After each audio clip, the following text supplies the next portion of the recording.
Hello, I'm Boz, and I'm co-owner of Boz Saddlery with my wife Annie.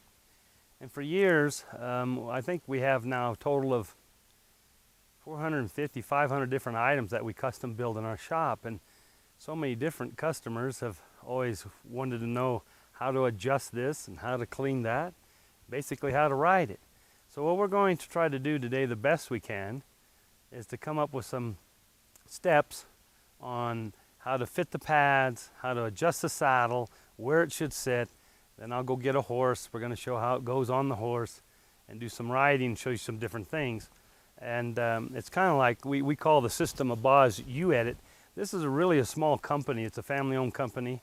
We've been doing it probably for about, well, I've been doing it since 1975, so over 30-something years that I've been working on this stuff. I worked with a gentleman named Monty Foreman, without a question, has done more for the horse world than anybody I've ever met. And he taught 95,000 students. Out of that, 22 of us became instructors, and I believe there's only 2 or 3 of us left in the world today.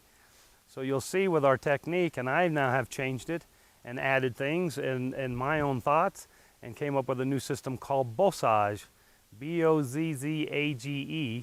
and it was designed to be 95% more effective than dressage towards training a top performance horse and a super rider.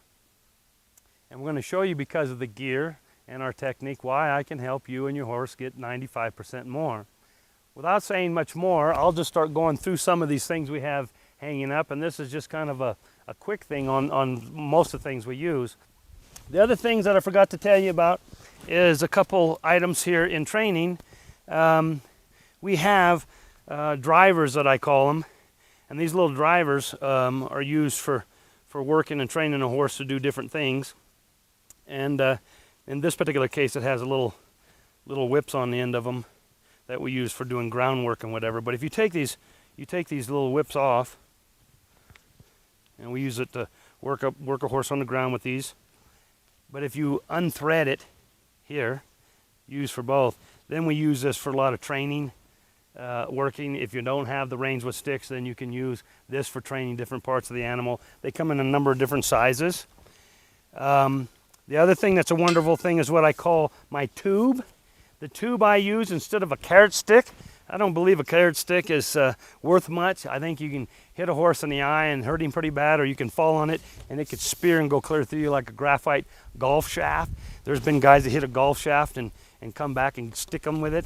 But this tube that you can use up in front and the rear and the tail end, you can touch, and anytime if you fell in or whatever, it would just crinkle up. It won't hurt you. And if you're a person that gets mad and really whacks them, it doesn't do anything. The art of it is to be able to lightly do it so it makes a tone. And you can, do different parts of the horse and get him to do a lot of things at no time is he getting hurting you. So if this is not enough, then let's work on technique. We don't need a graphite shaft and go whacking them in the head at it. The other thing that I use a bunch for, if I had a runaway, is I'd taken Frisbees and made handles for them that they go on your wrist. And when you ride, if you need to turn, then you use this to slap them around on their neck, tail end, whatever.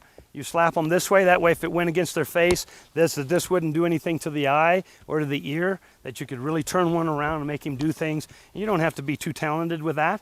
If you use a long stick, you'll swing it and you go, oh no, and then his head will come up and whack. You hit him right in the eye. This here hits him on the whole side of the face, and it doesn't do much, but just slap him around. So these are much more effective than a carrot stick. Okay, one of the other things I forgot to explain too is that my spurs are specially designed by myself with these little balls on the end, and we got 2 different styles, the ones that are just on the end, and then they've got one that's got about a 1-inch shank. They're wonderful for training. You don't need the rowels and all the sharpness and whatever. We find that we get more control with the sticks than we ever did with these. And then we also build nice custom boots for riding that go all the way up and have contact, leather against leather sticks, and that's the security spot.